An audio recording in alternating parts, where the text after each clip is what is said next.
Hello and welcome to Deep Blue Sea, the podcast. I'm your host, Jake Lewitt, and on this show, myself and my regular co-host, Mark Hoffmeyer, have gone through the entire Deep Blue Sea trilogy, scene by scene. We're now looking at some Deep Blue Sea adjacent films, sometimes with Mark, sometimes without. Mark is not here today. What is a Deep Blue Sea adjacent film? That is a film featuring sharks, or directed by Rennie Harlin, or taking place on or near some aquatic action, as is the case with today's film, The Lighthouse. What is The Lighthouse? What is a 2019... horror? Question mark. Comedy? Question mark. Thriller? Question mark. It's a film. It's a film directed by Robert Eggers, starring Batman and the Green Goblin and no one else. It's Willem Dafoe and Robert Pattinson are two guys tending a lighthouse on an island, and hilarity ensues in this film that I watched for the first time for this podcast. So I wanted to have a guest who didn't watch it for the first time, who had seen this film before. This is their fifth time on the show, the fifth film they've covered on the show. They are now entering the Five Timers Club here on Deep Sea, the podcast. So joining us for the fifth time is Jessica Manzo-Kite. Jess, welcome back to the show. Whoa, Five Timers Club. I want to become the Steve Martin of the Deep Blue Sea podcast. I feel like that role might be taken by Nick.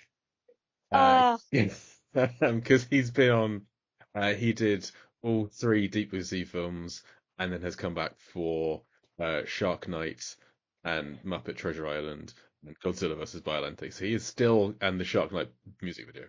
So he is currently winning. He's been on for 6 or 7. Oh, Primal. Yeah, he's been on for a bunch of films. He's been on many films.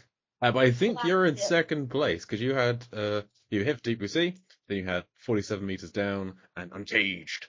And then you were on the Sphere and now the Lighthouse. So you're definitely up there in terms of the guesting. Always happy to have you on. Always happy to come on. So this will be interesting. Yes, the Lighthouse is certainly different from other films we've talked about on this show, I would say. I didn't know that much about it going in other than it was Robert Pattinson and Willem Dafoe on an island going at a lighthouse, going a bit mad. That's about as much as I knew. But you had seen this before? Yes, I saw it the year it came out, and I hadn't watched it again since. So it both felt like I basically knew everything that happened, but had been long enough that things happened that I was remembering as they were happening. So it was kind of fun to rewatch and connect all the dots. I can understand that, because it's not the most plot-driven of films. And when I say connect all the dots, I'm using that phrase loosely. Yeah, it's the dots are all connected, but in what kind of an order? Some of them have many lines coming from them. Some of them just have one. There's some that are just a little circle off to themselves to one side. Yeah, it's an oddity of a film. It's this one. So directed by Robert Eggers. You've seen The Witch, I think. I think you talked about The Witch on an episode of Fresh Toast Sunday long time ago. That was my favorite movie the year it came out, and I rewatched it around Halloween last year, and I loved it. So I think very highly of The Witch.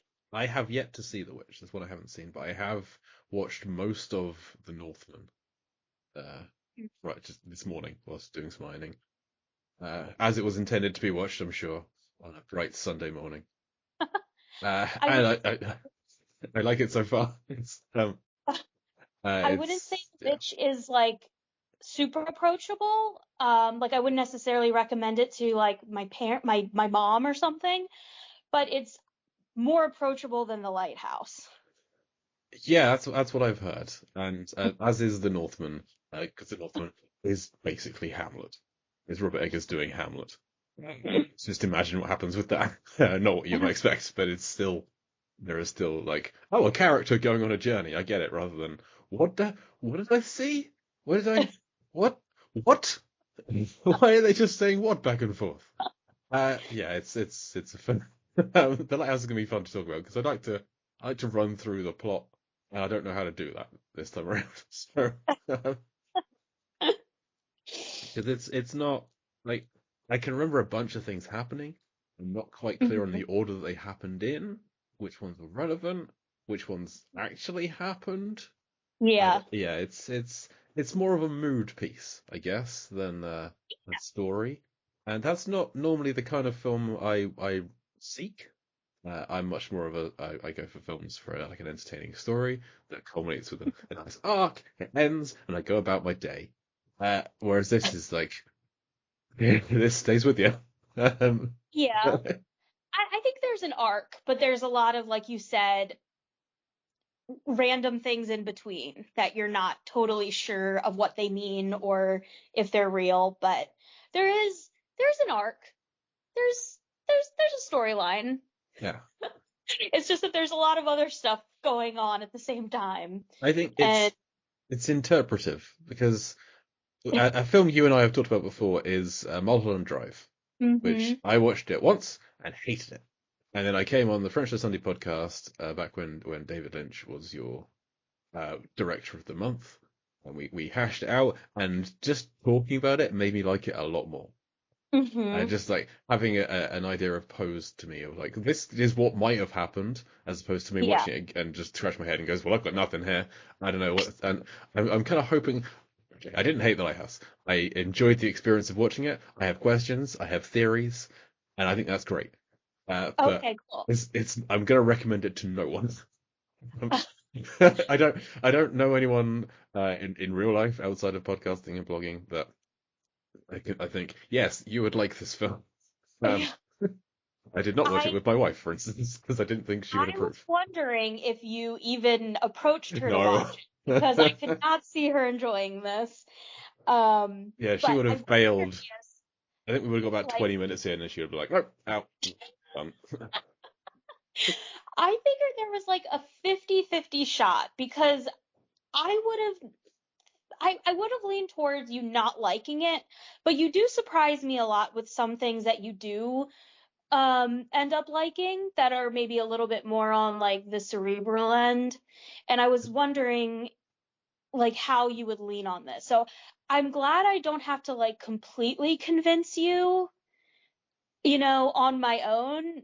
Not that this is my favorite movie, but I do like it, and I think there's like a lot to enjoy about watching it. So I'm glad I don't have to like completely debate you on on the movie either, because I'm not sure that I could necessarily convince someone who hated it. I see that. So I feel like I'm trying to evolve as a person. I like 5, 10 years ago, I've hated this film. And I've watched it with my arms folded. Entertain me, film. I hear good things about. Like when I started doing the 1,001 movies you must see before you die list, I wasn't in a good headspace to be doing that because there's a lot of artistic, non-linear, just kind of bizarre films on that list that I watched them expecting, okay, well, Independence Day is on this list, so I'm going to watch this film. I'm going to watch John Dielman, for instance, and get an Independence Day equivalent where like, oh, there's going to be characters and you follow them through this story and it's going to be like fun and then we're going to finish rather than, oh, Mm. there's this French housewife and you watch her mash some potatoes and a gentleman caller arrives and she goes for a cup of tea. And then the next day happens. And I was like, what? How is this 5 hours long? What am I? So I'm trying to uh, watch films properly in that not all films were made for the same purpose. Right. The Lighthouse is not made for the same purpose as Ant-Man and the Wasp: Quantumania. And they're different films with different audiences, and that's a good thing because everyone in the world is different, and we can all like different things. So I'm trying to watch The Lighthouse and think, okay, this might not have been for me, but what does this mean to other people? How would Yeah. somebody who likes, why do people, someone who likes this, what do they like about it? And try and interpret That, it that way. And I think that's a good thing. Become better as a person and more empathetic and see how other people might appreciate things. I don't know. I feel like I should go back and rewrite a lot of my reviews that I wrote early on, where it's like, this film's garbage. Nothing happened. Man oh with a no, video camera, terrible. I think you sound very enlightened. I'm You're trying. But I've also stopped writing reviews pretty much, so that That helps. could be fun though, to go back and see some of your most disliked movies again and see if you feel any differently about it. But I guess if you are having trouble getting to the movies you actually want to see, then going back to a movie you originally didn't like probably isn't as appealing. Yeah, I don't have another 10 hours to watch Decalogue again. Although I think I did appreciate Decalogue, but then wrote one paragraph about it. So, um, Is it is it Deep Blue Sea adjacent? in no way. It is a 10-part, well, I mean, who knows? It's a 10-part Polish TV series that's somehow on the 1001 list, where each episode is it's all set in like contemporary apartment building, I think. And like each episode is somehow tied into a sin. How can we get this Decalogue? But it's the seven sins. I don't know. I can't remember. That's in my past. That's gone. Decalogue is great, but also it shouldn't be on the 1001 list, and I resented it for being on there because it's a TV series. Why is that on there and not Band of Brothers? I don't know. Not important. Let's talk about the Lighthouse. So, Yes. and so it's set entirely in black and white. It's shot entirely in black and white. It's set in the 1890s, and color didn't exist then. So great. And that's literally what I thought when I was a child. Is before color films, color didn't exist because No, children are stupid. Uh, Jay, that's really bad. this is I'm not like gonna sugarcoat 4 years it. old or something. This is before I knew how. I don't know. So did you see The Wizard of Oz and think, oh, this must be when color was invented? Yes, except for I saw The Wizard of Oz when I was, I think, 26. That was the Oh, first time you I didn't saw learn it. that until you were 26 then. Yeah, it was a tough time. Yeah, I got bullied a lot for that. Yeah. Anyway, What did so you think about it being in black and white? I uh, I liked it. This was nominated for cinematography at the Oscars. Did it win? I don't think it won, but it was nominated. Yeah, it was not. It was the only nomination it had was cinematography. That was one of the things I knew going in was from friend of the show, Richard Kirkham, host of the Lambcast. He had told he hates this film. It's a 1 star in his letterboxd. Um, and he said it looks terrible. It looks like it was shot through cheesecloth. So I was expecting it to be blurry as anything, and some bits are a little blurry, but cinematography. This is unfair to like criticize Richard's comments when he's not here to defend them, but we're going to do it anyway. Cinematography isn't just the quality of the camera used; it's the shadows, it's the lighting, it's the movement, it's a lot of things. And Yeah. yes, some of it's a bit blurry. Everything else, beautiful. I love the use of shadow. I love the positioning of the camera with silhouettes. It all looks great. I think. Yeah, I totally agree. I think it being shot in black and white the way it was, the contrast of everything is very fascinating to watch, and it just highlights all of the light and the shadows so well that I was thinking about, other modern made movies that were shot in black and white. A lot of them I feel like, would you necessarily lose very much if you had made this in color? Like, for instance, like Francis Ha, I think the black and white offers like some charm to the movie, but if it was in color, I think you'd get a very similar outcome. While this, I think the black and white and even the framing, I think does like contribute to the success of the movie. Absolutely. And Jaron Blaschke was the cinematographer. He also did cinematography for The Witch and The Northman. And you can really, Mm. the North, it shares a lot cinematographically wise. I'm going to say that's a word. The Northman and The Lighthouse are similar. They both look fantastic. And The Northman, actually set in Iceland, among other places, it looks beautiful. Watch The Northman, it's great. He also Yeah. did cinematography for Knock at the Cabin this year with Shyamalan, which I haven't seen yet, but I'm looking forward to now even more Yeah. so. Now I know it's going to look like this, maybe. Yeah, So I think it also like the way, especially Willem Dafoe, the way his face looks in black and white, the way the movie is lit is pretty amazing. so Willem Dafoe's face, I think, is the main reason to see this film. It's I my appreciation for Willem Dafoe as an actor and just as a person appreciates more with every film that I see him in. He Yeah. is phenomenal in everything. I don't understand why he's not still winning awards for this performance. It's it's a lot, and Yeah. he also crops up in The I Northman as a wonderful character. But yeah, he's very good at playing utter nutbags, it seems. yeah. And yeah, I I think Robert Pattinson is great and very well cast in this role, Yes. but I could see someone else being in that role. But the Willem Dafoe character, I think he's like the perfect person possible. Like anyone, I can't see another person like doing that role as well. I completely agree. Like, it just the look of him and that great beard, and there's such an intensity. Like, I mean, there's a scene where he's buried alive, and he has many monologues. The monologues that are so long that I've forgotten how they started when we're halfway through. I'm just kind of the words are just coming at me, and I don't know what it means, and I'm just being blown away by the force of the monologue. And there's one where he's being buried alive, still delivering a monologue. And when they filmed that, that was real dirt being shoveled into his face when he was Was delivering it that. really? That was real dirt. I wanted to look it up. I was like, I hope this is like crushed Oreos or something because I feel so bad for him. No, it was soil, it was debris, it was detritus, it was just. Oh.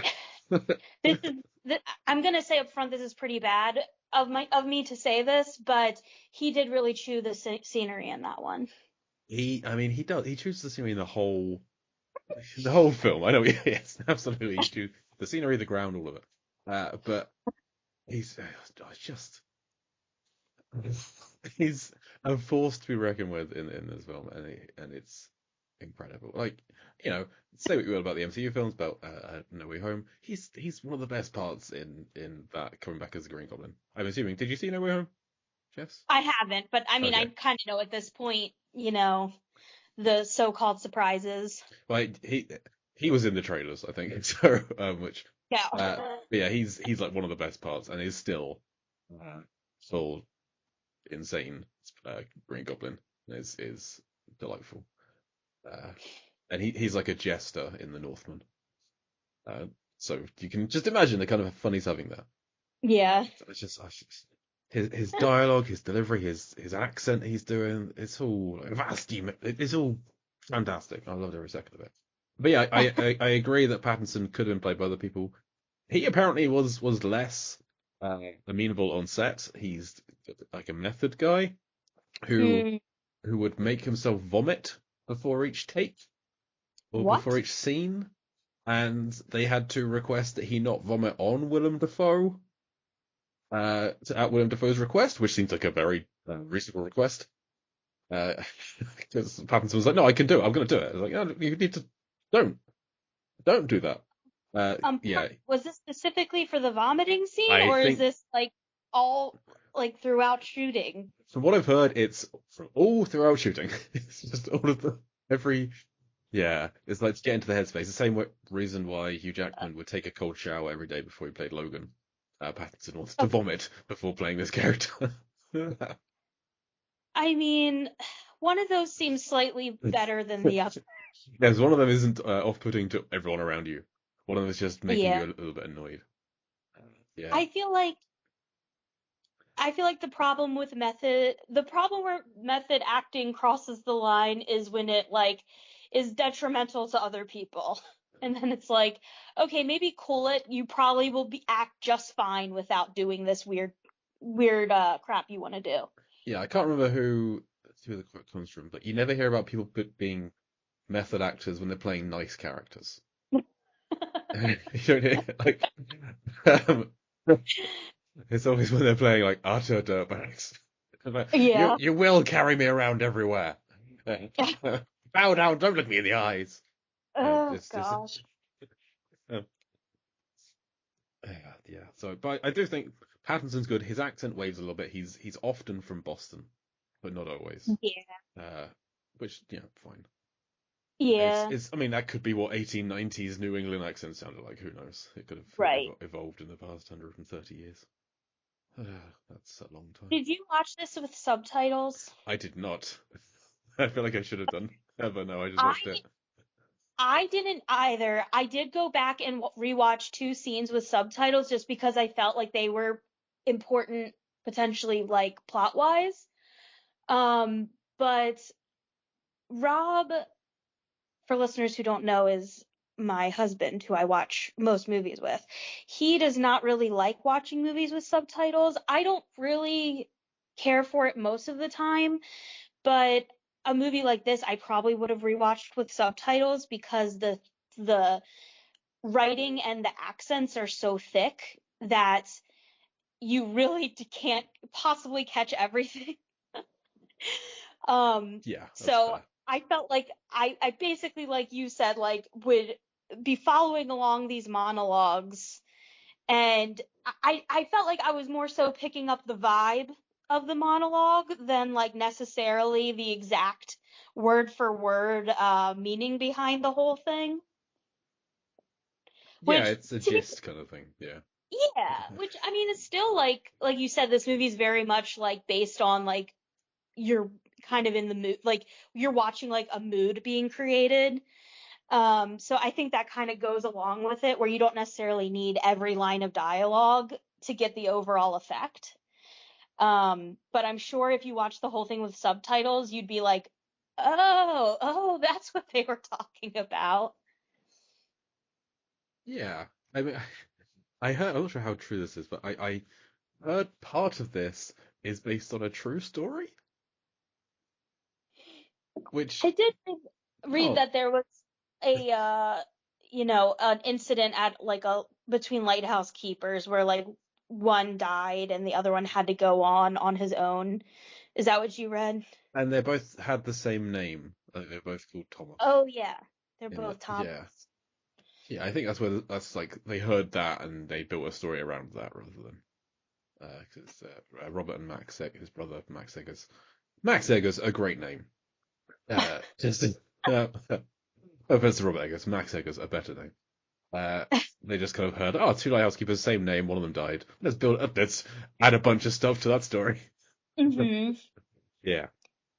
Uh, yeah. Okay. Do you want So to through the plot a bit? we can certainly try.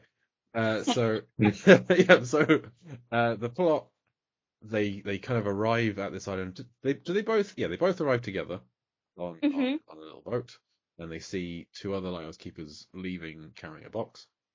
And it's clear that Willem Dafoe's character, who we later find out his name is Tom Wake, Thomas Wake. It's he's used to running this lighthouse. His previous assistant guy died. He went mad from seeing Selkies or no sirens, not sirens, not Selkies. A different sea creature. And so he died, and Robert Pattinson's there to replace him for 4 weeks. He's there for. Uh, um, and plot-wise, a bunch of stuff happens and they go nuts. They start off not on the best of terms, and it gets worse. Yeah. Because I I think Thomas might have always been a little crazy, oh, you think? but Okay. Yes, but I'd say Robert so. Pattinson definitely goes a bit nuts for sure. Yes, yeah. So they have duties they're supposed to share in terms of lighthouse upkeep and running of the light. But Willem Dafoe's character just kind of monopolizes all of the light duties for himself and makes Robert Pattinson do everything else.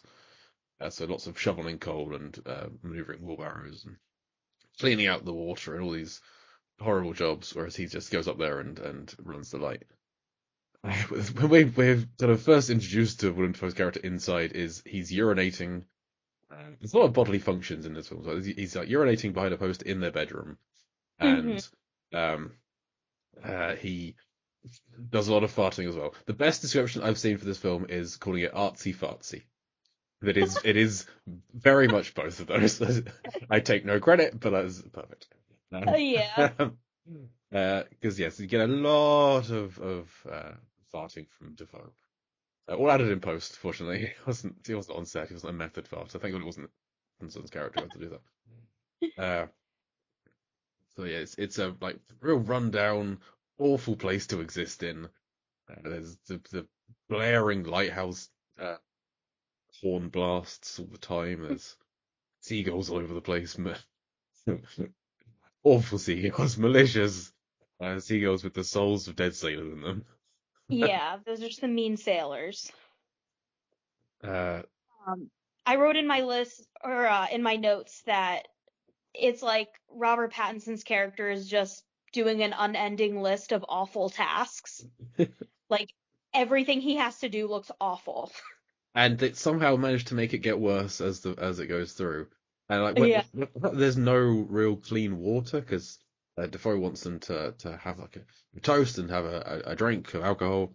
And Pattinson's like, we shouldn't drink because it says in the rule book he needs to keep a clear head, but maintain the lighthouse. But also says he needs to do everything Willem Dafoe says. So he has to get some clean water, but he hasn't cleaned up the water yet, so it takes a while. And then later, there's like a seagull dying in the water, and it turns black and horrible. And it's clear that there's just alcohol. The only thing to drink on the island is alcohol or seawater. So What could go? Yeah. What could go wrong?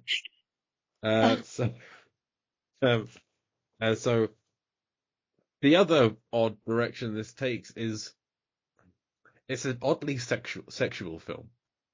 We like to keep it family friendly on this show. This can be tricky. Yeah, we'll try. But in Pattinson's mattress is a carved wooden mermaid figure, which seems to arouse him, and he uses to pleasure himself with furiously. It's like very furiously. He also has dreams of seeing a mermaid washed up on the shore. And Defoe seems to have quite a sexual relationship with the light in the lighthouse. He strips down up there and seems to be having some enjoyment, which Pattinson's character spies on Defoe at one point through he locks the gate behind him going up into the lighthouse, so he like gets spied on. It's about 37 minutes into this film. I had no idea what film I was watching anymore when Pattinson looks up. Some thick goop drips down through the floor, which is unfamiliar in terms of what that is. It doesn't look like what it could be.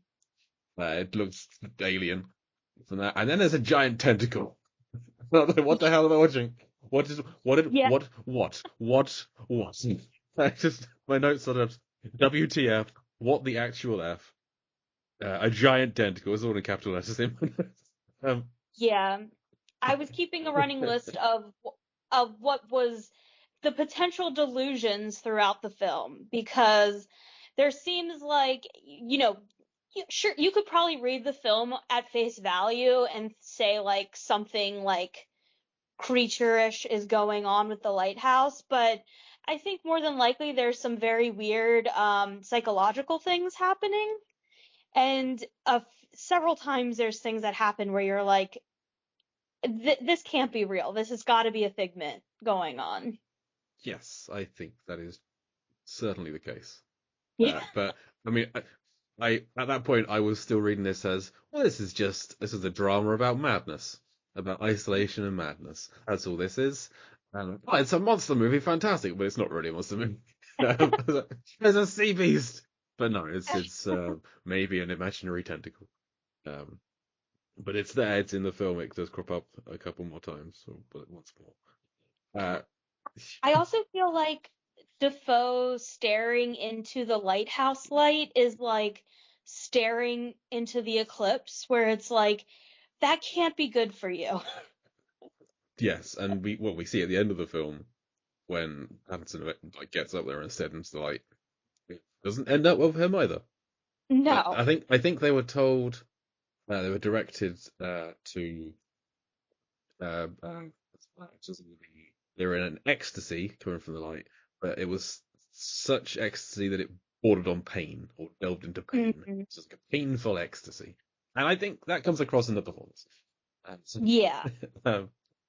Yeah. So there are more adventures with seagulls. There's a seagull that wouldn't get out of Pattinson's way. It's a one-eyed seagull, because it turns out that he's not. He says his name is Ephraim Winslow, and that he's kind of running away. He used to be a logger, and a guy died in a logging accident that he was involved with. And the guy we see like in flashbacks he had one eye. And so there's this one-eyed seagull who presumably it contains the soul of this dead guy. And he won't get out of Pattinson's way at one point, so Pattinson throws a rock at it, and that's when it was like, "'Tis bad luck to kill a seabird. Contains the souls of a dead sailor, so it does." And after seeing the giant tentacle and finding a seagull dying in the water supply, the one-eyed seagull kind of tries to attack Pattinson, so he manages to grab it and then beats the ever-living life out of it against the stone water holder. And it's brutal. It's one of the most Yeah. brutal deaths I've seen in a film, and it's of a seagull.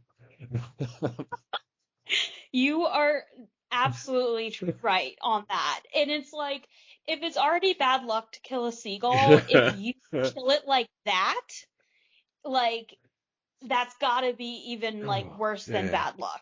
He grabs it by the neck and it just beats it and beats it again, and oh God. And then suddenly the weather turns and it becomes stormy. So yeah, I think there may be Yeah. some truth to this seagull business. Um, oh dear. So we get to like the night before Pattinson's supposed to be leaving, and Defoe was like, "It's the night before, it's pissy night." I'm not gonna do it. I'm gonna do the voice. It's the night before you go. It'd be like you should have a drink now. You don't need to keep it clear anymore. So that's when Pattinson starts drinking. They get very drunk. They share stories. They have a lovely time, and they wake up in the morning and very hungover. Pattinson wants to go to the bathroom, but they have these chamber pots. The chamber pots are disgusting and full and overflowing, and it's his duty is to empty them. And it's stormy, so this is like the worst part of the film. He's out in the rain, walk along the cliffs, go and empty this chamber pots off the sea, and he throws them into the wind as he's hungover and drunk, and it all just goes into his face, and he screams. And my God, it's His awful. scream in that moment, I think, is one of the best acted parts of the movie. It's so like guttural and upsetting. Oh, you feel it. Yeah. Uh, Yeah, it's oh dear. That's a scene I wasn't expecting to be in this film, and there it was. And, yeah, but it turns out, possibly due to the storm, the boat for them to go on isn't happening, isn't coming. Uh, and so they have to like wait. And at this point, this is where you can see different options taking place as to where the film is going, where they have a conversation about they need to start like rationing the food because the boat's not coming. And Defoe was like, "Well, that was weeks ago. It started rationing food weeks ago." And Pattinson's like, "No, it was today." And like, is Defoe gaslighting him? Is Pattinson going crazy? Are they both crazy? What direction? Like, what do you think? What's your opinion here?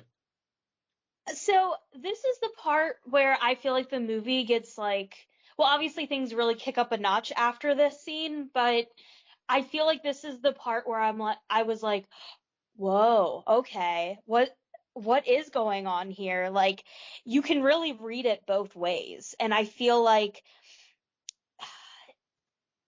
Defoe is already off his rocker, so it's really hard to trust him. Yeah. But then Pattinson is losing it so much that that kind of rings true as well. It's I don't I can't decide. I can't decide like who I think is right. Yeah, Do you have an inkling? I don't really. I mean, this Pattinson, because this is like the day after he started drinking on the island. Hmm. So I mean, they say earlier in the film that like drink is a solution to the loneliness, but also it keeps the men stupid. So maybe he's now become less reliable because he's now had drink. Hmm. I'm drinking during this podcast, so listen to me not at all. I don't know, but um, so. It could go either way, but like Defoe has been like a nutter this whole time. I think they're both wrong. Whatever either of them is saying, we can't trust anything at all from that Yeah. point. So then we get one of the standout scenes of it's just them saying what to each other back and forth, and so they have back tattoos that each say what instead of dude and What? sweet. What? What? which and then these two, let's see what's at stake. And Defoe takes great offense at this because it means that he doesn't like his cooking. Mm-hmm. Which You're fond of me, lobster. I've seen it. You're fond of me, lobster. Uh, I've seen it. Uh, it's like real pain. He's genuinely offended that he might not like Mm-hmm. this awful looking food. Um, that might be the best they can do on the island, I guess. But not allowed to There, eat seagulls. there's a lot of fun like exchanges in this part of the movie where they go from fighting to like laughing and being chummy like at the drop of a dime. So it's like you never quite know where they are with each other. Yeah, it's a true. Like, it's almost maddening to watch because you don't know what you're watching, and have they gone mad? If we go mad, is this all happening in the same scene? Are they days Mm. apart? Are they weeks apart? Are they years apart? The whole passage of time thing isn't helped by Pattinson always has the same amount of stubble in every scene. I feel like we should see him shave or it should get longer at some Oh. point. It's like is all of this in one day? What is going on here? I feel like that's intentional. Others it would Mm, give away too many clues, perhaps. But that's a good point. so they there's more furious masturbation. Uh, there's more visions of tentacles and sirens. The um, Pattinson finds a severed head in a lobster trap, which presumably is of Defoe's previous assistant. Hmm. And then there's a scene where If it they was even real at all. yes, yeah, yeah, and there's much more drinking. There's like quaffing whole bottles of drink into their beards, and like drunken dancing. They do a slow dance and they sing and they almost kiss, but because they're two straight men, they fight instead. Yeah. We always kiss, no fight. Ah, shit, ah. Uh, um, and then it's revealed that Pattinson's character Ephraim isn't actually Ephraim Winslow. He's actually Tom Howard. I know a guy called Tom Howard, so it's fun. But his real name is Tom Howard, and at this point I thought, okay, they're the same person. Uh, This is so like yeah. Pattinson is gone insane, and or no, Defoe has gone insane, and is having his assistant is now his past self, because Hmm. the way I understood it was Defoe's character's name was Tom Wick, and their job is a wiki. So Yeah. he's taken on that surname of Wick. But according to credits on Wikipedia, his surname is Wake, I Wake, which threw I everything out. and then when I saw Wake, I was like, I guess it was just the accent made it sound like Wick, but I thought Wick seemed thematically important. So Yeah, it's like so. I'm going to assume that it's actually Wick, and everything else is wrong.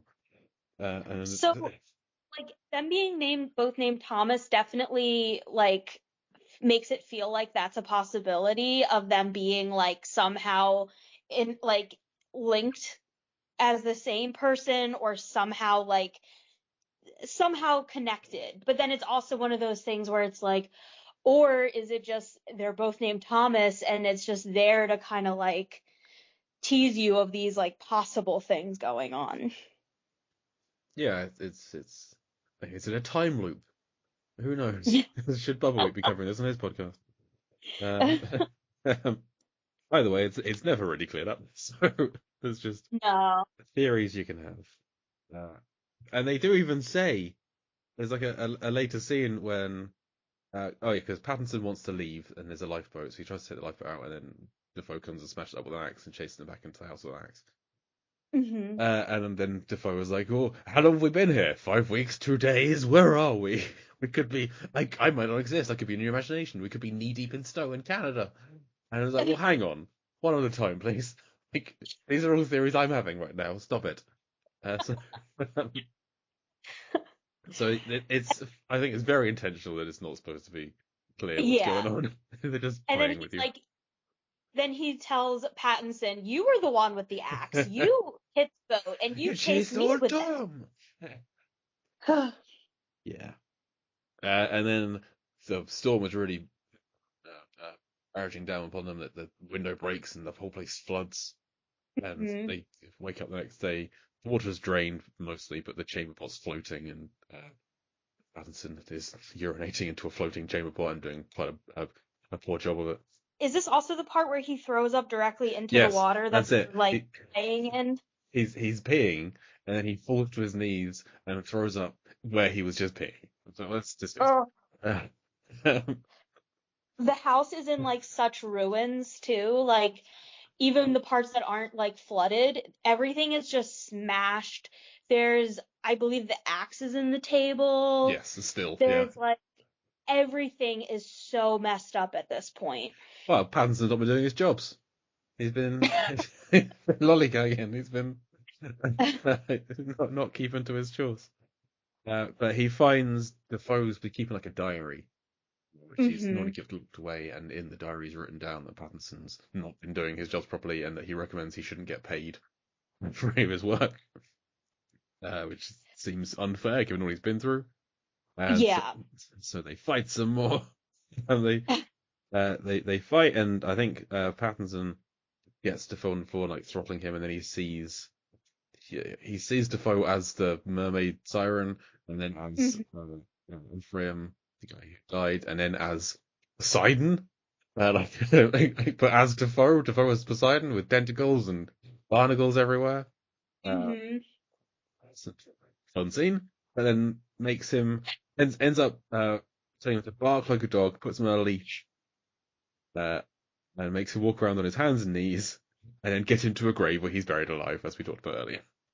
Hmm. Which that hole that he puts him in was the whole they dug up some rations. It was just more booze, and then just buries him alive in a wonderful scene. Uh, Gets the It key. is like a pretty incredible scene. It's Like, the film is a pretty incredible collection of scenes. I'd say it's a yeah, lot. There's a lot of memorable stuff going on here. Um, oh, it's gonna stick with me for a while, I think. But then, yeah. like, he gets the key off of Defoe, and he's gonna go up to the light, and he like goes to do it, but then he can't bring himself to do it, so he goes back into the house, and we think Defoe's dead. And he comes charging in with the axe. Well, he comes charging back in like, the light is mine, and the light belongs to me. Uh, Mm. he um buries the axe into Pattinson's shoulder, but then Pattinson buries the axe into his head. Uh, which in a really well shot sequence with like the where he swings the axe down, I like the camera placement there of the blood coming up. And, Yeah. so that's the end of Defoe. An axe to the head, he cannot survive. So that's when Pattinson takes the key and goes up to the lighthouse, opens like, the hatch into the light area, and the big bulb looks like kind of a spaceship, and the door opens. And Hmm. it's this very overcrunched and overshot scene. Everything goes all kind of distorted. The sort of laughter falls back into and it's just a weird. It's hard to describe what happens here. It's like laughter and ecstasy and pain and light that causes him to fall backwards and roll down all of the stairs in the lighthouse. Which I really like the spiral staircase as well. Which I Yeah. know is standard for lighthouses, but the way it was shot was very, very nice. And then Yeah. he awakens, or doesn't really awaken. Next shot we're seeing is he's naked on the rocks being eaten by seagulls. They're Hmm. eating his insides. And that's the end of the film. Um, Nice and clear, everything going on here. It's all, no questions at all. Uh, So, yeah, and any kind of theories overall as to what this all means, other than So I think the light in the lighthouse is the same entity as the sphere in Sphere. Yep, okay. Call Uh, back to our previous episode on Sphere. No, that's not real, but however, that I think is a excellent theory, but not really. I just feel like it's it's not necessarily real, but it's just this obsession with the light. And I don't know if they're actually like witnessing something amazing or if it's just in their head that they're just so obsessed with this light that it's like affecting them in a way that because they're like not mentally all there, it's like they're having some kind of like revelatory experience from it. Yeah, yeah. I think I'm sticking with the they're the same person kind of thing of Mhm. because well, because when he falls back from the light, he like lands funny on his leg and then rolls down all the stairs, and we know that Poe's character has had a bad leg the whole time, and he keeps changing the story of Mhm. where it came from. So I think this is Now, where it came from. so you see this as like a loop I scenario. um yeah, or it's just Defoe on the island, and he's this is like a memory of how it happened, and Mm. this is like his like dying memory. Somehow maybe he somehow axes himself in the head. Like he like I'm not sure. Um, I don't know if it means anything. This could just be like was that like just a mood piece, just go on this trip with us. It doesn't need to mean a damn thing. Uh, Yeah. I was looking a bit into like the term wiki, which is what they call the lighthouse keepers. And they were called that because they would trim the wicks of the lighthouse. right. And I also read that similar to like the Mad Hatter, they a lot of lighthouse keepers supposedly like went crazy from inhaling mercury fumes. Okay. So I don't know that that's exactly what they were after. Like I don't think they were necessarily like expecting like the audience to think that's what was happening, but I did think that was kind of interesting. Yeah. Um, Guess you could claim it to be anything, really. I guess it's one of those films that it's not really about what it's about. It's but you have fun watching it.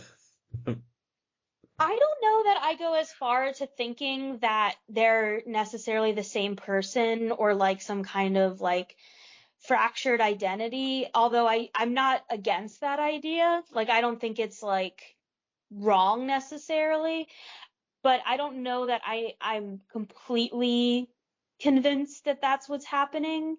I feel like they set up a lot of possibilities, so it's kind of fun that you can find, different options. But I kind of was thinking about in the beginning, Willem Dafoe is talking about how like their greatest enemy out there is the doldrums and boredom. Yeah. And so if I'm taking it a little bit more straightforwardly as just simply like two men like sort of losing their minds and just with having, all like basically coming down to just drinking so heavily, being isolated and not getting along with each other and the fear of not knowing when or if they'll get off the island. I can also just see that as being a slightly more straightforward, if possibly less interesting explanation of like how things go so thoroughly off the rails with them. We didn't mention that after they run out of their alcohol, they start drinking turpentine. I wasn't I sure believe it was what they were turpentine. drinking. They had it looked like water with some like thick honey like substance in it. I wasn't sure what they were Yeah, drinking. But if I it's thought terps, then the yeah, that's bad I times. thought the can said turpentine. Okay. Although, and then I think they were putting honey into it to make it slightly more palatable. But I mean, drinking can already make you so imbalanced, and then when you add in drinking like something like turpentine or whatever kind of like oil they were drinking, I feel like that could definitely like make you completely lose your Absolutely. mind. But they are Um, correct when they say that it cures the boredom, and I mean it does. It's more exciting. um, one other thing that um, we didn't specifically mention, but I thought this was really a very cool scene. I did read later it's sort of like very much inspired by an existing painting. But the scene where Robert Pattinson he runs out of the house they're in, and then he comes across a man on the ground, but when he turns him over, it's Oh yeah, himself. and then as far And as then yeah, Defoe grabs him and they look into each other's eyes, and then Defoe just has like light beams. very reminiscent of the lighthouse beams going into his eyes. So that, I feel like, just that visual to me kind of resonates with the, possibly being the same identity theory. Yeah. Yeah, he's discovering himself. Or Yeah. it, it's just kind of a trippy film. I think. I'm glad I've now watched it. I've had it recorded, like set ready to watch for a long Yeah. time. I think this is actually on the 1001 list, so maybe I'll review it and or try. Cool. Either way, it's crossed off. It's done. I can just put a link to this podcast. Rob and I were also talking about sort of just like the power struggle between the men and how um, Robert Pattinson comes from this uh, position when he was working as a logger, where he was being demoralized by his superior and had no power in the situation.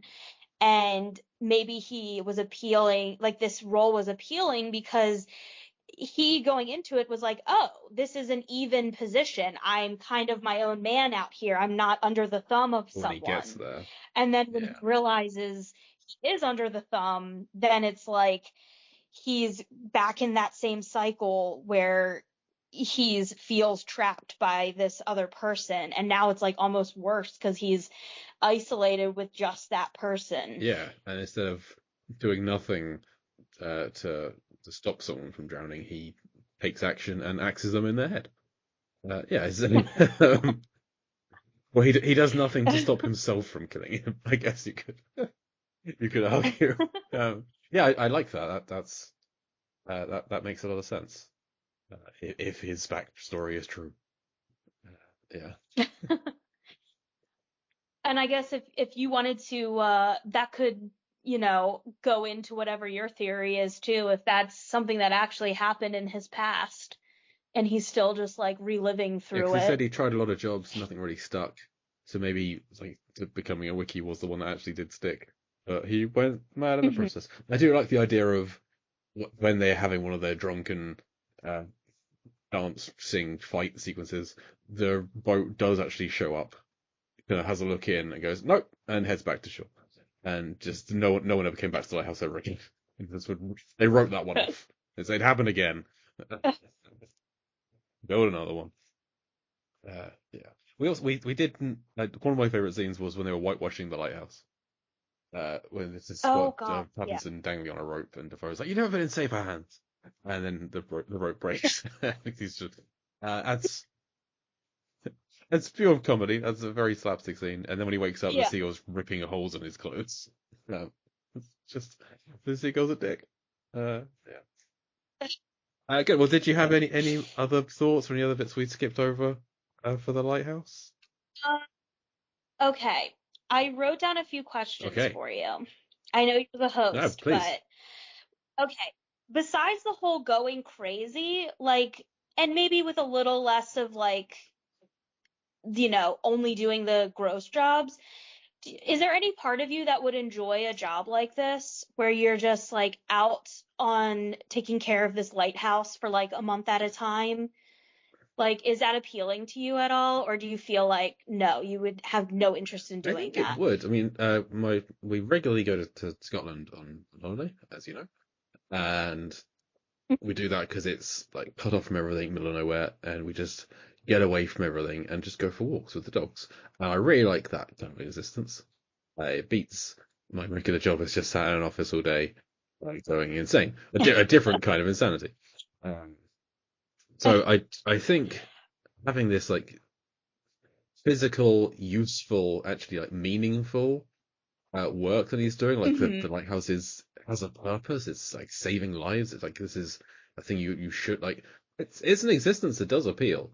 I also enjoy doing podcasts, which I think would be Yeah. limited there, especially in the 1890s. Wi-Fi maybe Yes, very much so. on the Yeah.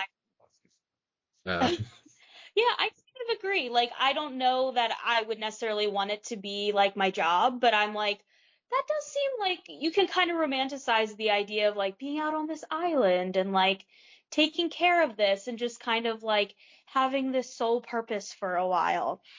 As long as you got along with the person you Yeah. were with, Did you obviously. watch Parks and Rec? Yes. Yeah, so it's like Ron Swanson's job at the end of Parks and Rec, where you just get to Yeah. maintain all of the parks, just kind of wander around and enjoy nature and just kind of be in it. That sounds great. Yeah, and you get to just live in sweaters, like Yeah. well, me not Ron, but if you were on a lighthouse, keeping a lighthouse, you just wear like lovely wool sweaters I'm all the not as time. big into the long johns that they have on. That's not really my style. But yeah, so yeah. My other question is, should Rob and I dress like the two Thomases for Halloween one year? Because Oh, I pitched this to Rob. He would obviously be 'cause Defoe he and has I the would be beard. Pat. Yeah. Yes. But he said he will not do it. Oh, So that's a I'm just shame. curious which side you land on. I The problem that you have is the height difference, because Rob is taller than you are, but Pattinson is taller than Defoe. That's the only problem. I think. Okay, so we dressed like the Sticky Bandits one year, so the height difference really worked well because I was Joe Pesci. Yep. Okay. But we also dressed like Jay and Silent Bob for Halloween one year, Okay. and Jay's not particularly short, so I feel like we can get around the height difference. Yeah. Yeah. Would you go? Would you be like black and white costumes? So you'd go in like That would be pretty grayscale, fun. uh, which I yeah, have seen people do a costume where they do grayscale, like very much like, Pleasantville makeup. yeah. There's a picture of I think it's from like a Santa con where all these regular Santas, then someone's dressed up as a black and white Santa. And it looks great. So someone just desaturated that part of the image. Uh, I think you'd kind of have to do that for people to get the costume. Um, I mean, unless you have, would you incorporate a seagull somewhere? Do you have like a seagull taped to your knee or something? Ooh, that would be fun. And Rob can walk around with a lobster. Yes. I mean, I'm on board with this. I think that you should do this. I think you need to talk Rob around. If he's still not into it, then like drug him and put him in the costume when he's asleep. I That's think the problem is Rob likes to really get into character when we are dressed up for Halloween. Like when we did Jay and Silent Bob, he acted like Silent Bob at the party we were at the whole time. And I know Rob's pretty quiet, but he really, did the characterisms and stuff, the mannerisms. And I don't think he wants to get into the headspace I of. understand that completely. Yeah. Okay, well, I'll tell him that you think that we should do it, Yes, I do. And but that you listeners, get in understand his touch. reservation. Okay, excellent. Well, so I have a question for you, but first I need to reel off how is the Lighthouse similar to Deep Blue Sea? A longer list Hmm. than I thought there would be. I wrote a list too, so I'm curious. I'll see if you don't mention anything I have. Okay, so it opens with people on a boat. There's two people arrive at a secluded location where they're cut off from the rest of civilization. One of them an outsider. Uh, Early on, people leave the workplace without talking. That's the extras carrying the box, as opposed to all of the inhabitants of Aquatica on a boat. There is smoking. There is urinating. Dinner is prepared, so Defoe's character is a chef of sorts. Uh, Hmm. they are struggling to go upstairs throughout the film, mainly when Pattinson is lugging up that big tank of oil. Uh-huh. They live at their place of work. There is a storm, an incoming storm. Uh, William Dafoe prays to the sea god in the same way that Preacher prays to actual, I don't know, his god. A knife is used to open a door, which I liked that one. It doesn't work, but it works more when Carter does it. Defoe has a key on him at all times, as does Saffron Burrows. A Hmm. boat is destroyed. There's water leaking inside. The wave crashes through a window. Pattinson's main goal, he just wants to go upstairs. That's what he wants to do is go upstairs and see the light. And that's all they want to do in Attic. And there's birds. A bird dies. And I know. when he's emptying the chamber pots, he empties piss into the wind. Pisses into the wind, and that's how we meet Jim in Deep Blue Sea. He's pissing into the wind. That's my list of Deep Blue Sea out similarities. Did I miss any that you had? No, I did write down bird Yeah. violence, is Like, how I worded it, but angry at a bird was what I had initially. Oh, bird died. Okay. That's more you have similar. everything I said, and then you listed even more than what I could think of, which makes sense. I mean, this is my job, isn't it? So, my other question I have for you is, uh, as we all know, Deep Blue Sea is, of course, about 47.5 feet deep with 31% blue. Jess, do you think this mostly land-based black and white film is deeper and/or bluer than Deep Blue Sea? No, No, unfortunately not. of course not. Unlike my 47 meters down Triumph, this is not very deep or blue. In fact, it's not blue at all. Yeah, it's our second black and white film. We did Lifeboat last year. Uh, But so this shares our joint 60th place for 0% blue. Although it somehow felt less blue than Lifeboat. I don't know what it was. It like Lifeboat, complete black and white film. This one felt somehow less blue. I don't understand how. But in terms of depth, it's like entirely on land. Apart from there's like a couple minutes in total up a lighthouse, and then there's like 5 seconds in a dream sequence where he's underwater. So this mhm. worked out at being about 1.75 meters or like 5 or 6 feet up in the air. So no, it's our 46th least deep film. Uh, Mhm. it's deeper than Muppet Treasure Island and less deep than Jaws: The Revenge, but all of those are set above sea level, so it doesn't really matter. So yeah, not doing well in the deep and the blues charts. 47 meters down, still our bluest film, at 81%. Oh yeah. And our still seventh deepest, 29.7. Huge jump Ooh. from that one to actually you have Sphere is the next one. Is like it goes from 29.7 meters, 47 meters down to 241 meters for Sphere. Then 868 for the Abyss. It really jumps, and then it's like Yeah. 2,061 for Descent, 3,000 for Aquaman, 4,500 for Leviathans, 9,500 for Underwater. So when you get down into those the doldrum of the depths, there's some huge leaps in there. Um, Yeah. but I think your track record is you have amongst the deepest and the bluest films of anyone. So congratulations. Uh, Well, it's nice to have some representation at both ends of the spectrum, there we so. are. Yes. Yeah. David Brooks has just done the Lighthouse, so he's just got the terrible end of the spectrum. He's just down the bottom and then in the middle depth-wise, because that's a film that takes place entirely on the water surface. Good. Hmm. Well, thank you for joining me, Jess. What have you got to plug? Thanks for having me. I really appreciate you continuing to invite me on, and I'm happy to talk about any Deep Blue adjacent films and eventually Con Air adjacent films as well. Uh, Um, we we're probably not going to do Con Air adjacent films. We're probably going to finish Con Air and then stop. well, never mind then. Um, I don't have time. Whatever you have next, I will always be available. Um, as far as plugging, I have been on a couple of recent Lambcasts. I was on the movie of the month about Blood Simple, Great show. and I was on the rom-com episode where we kind of just got into a discussion about what, people like and don't like when it comes to rom-coms. And there was a good variety of perspectives, I think, on the episode. And we also gave our recommendations. And I think there's a good variety of recommendations on there from your kind of like what you think of to be a rom-com to some things that are definitely rom-coms, but just the ones that people don't lump into the category. So that was a fun conversation. Very nice. And any plans for French Sunny to come back? I think I ask you every time. So we have been talking about it, but it's just a matter of getting everyone together and on the same page to record. But we had a conversation around the new year where we all talked about how much we miss recording together and how we want to try to make it work um, somehow. What you should do is when you have that conversation, record it and then just release that. Release a podcast of how you miss doing podcasts. We probably should, and that would be enough material for to put out something, even if we wouldn't really be talking very much about movies.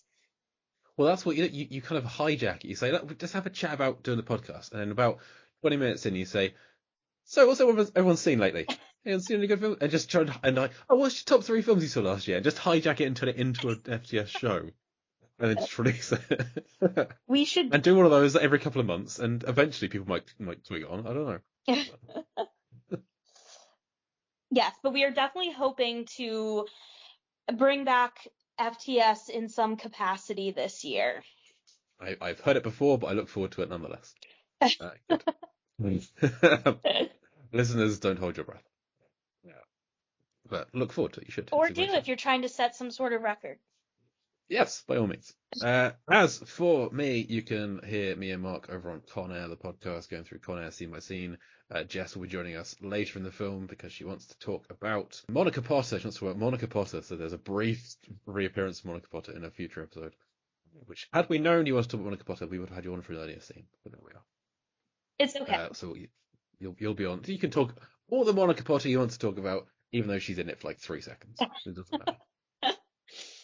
So that's over on Con Air, the podcast. And then you can find me occasionally hosting Lampardy over on the Lambcast. Movie trivia based on Jeopardy, fun time. And my personal site is lifeversusfilm.com. You can follow the show on Twitter and Instagram and Facebook at Deep Blue Sea Pod, or email us deepblueseapod@gmail.com if you have any recommendations for other Deep Blue Sea adjacent films you think we should be covering. Then please let us know. But as for the Lighthouse, thank you once again to my guest, Jazz Manzo. Thank you. I love your lobster. I'm very fond of it. I knew it. I knew you were fond of me lobster. For this show, I have been Jake Lewis, and I'll Deep Blue see you again soon.